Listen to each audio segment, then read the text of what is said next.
one from the Bangladeshi authorities has contacted me. The entire time they've done trial by media.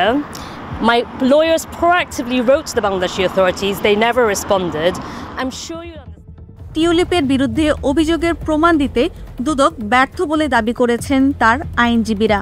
এছাড়া ঢাকার পূর্বাচলে plot বরাদ্দের অনিয়মের মামলায় টিউলিপের বিরুদ্ধে যে গ্রেফতারি পরোয়ানা জারি হয়েছে তাকে ন্যায় বিচার প্রক্রিয়ার পরিপন্থী বলে মন্তব্য তার আইনজীবীদের। এসব কথা বলা হয়েছে যুক্তরাজ্যের সংবাদ মাধ্যম দ্য স্ট্যান্ডার্ডের এক প্রতিবেদনে।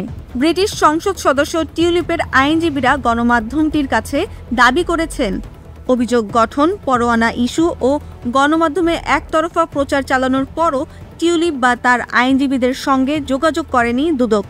এর মাধ্যমে দুর্নীতি দমন কমিশন আন্তর্জাতিক মানদণ্ড লঙ্ঘন করছে বলেও অভিযোগ তাদের। প্রামাণিক নথির ভিত্তিতে টিউলিপের বিরুদ্ধে তদন্ত চলছে। তবে যুক্তরাষ্ট্রভিত্তিক law firm Stephenson Harwood LLP জানিয়েছে, 18 মার্চ থেকে শুরু করে একাধিক চিঠি পাঠানো হলেও বাংলাদেশের কর্তৃপক্ষ এখনও একটি নথিও হাজির করতে পারেননি। ছাত্র জনতা আন্দোলনে 2024 সালে 5 আগস্ট শেখ হাসিনা সরকারের পতন ঘটে।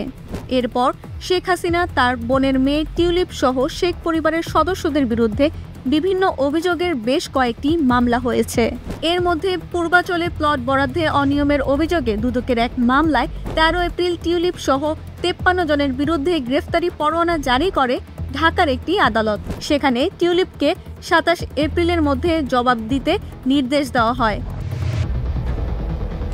দুদকের দাবি, প্লট বরাদ্দের অনিয়মের অভিযোগের বিষয়ে নিজেদের বক্তব্য তুলে ধরতে টিউলিপ সিদ্দিককে 3 দফা নোটিশ দিয়েছিল তারা, কিন্তু কোনো সাড়া মেলেনি। টিউলিপের গ্রেফতারি পরোয়ানা জারির বিষয়টি ব্রিটিশ গণমাধ্যমের সংবাদ প্রকাশের পর জানতে পারেন বলে দাবি টিউলিপের আইনজীবীদের। খবরে বাংলাদেশি আদালতে অভিযোগ গঠন, গ্রেফতারি পরোয়ানা জারি, রেড নোটিশ ইস্যুর হুমকি এবং প্রতিনিয়ত গণমাধ্যমে এই বিষয়ে বক্তব্য দেওয়ার বিপরীতে টিউলিপ সিদ্দিক বা তার আইনজীবীদের সঙ্গে একবারও যোগাযোগ না করা ন্যায় বিচার প্রক্রিয়া পরিপন্থী বলে উল্লেখ করেন আইনজীবীরা। For months on end, no one has contacted me.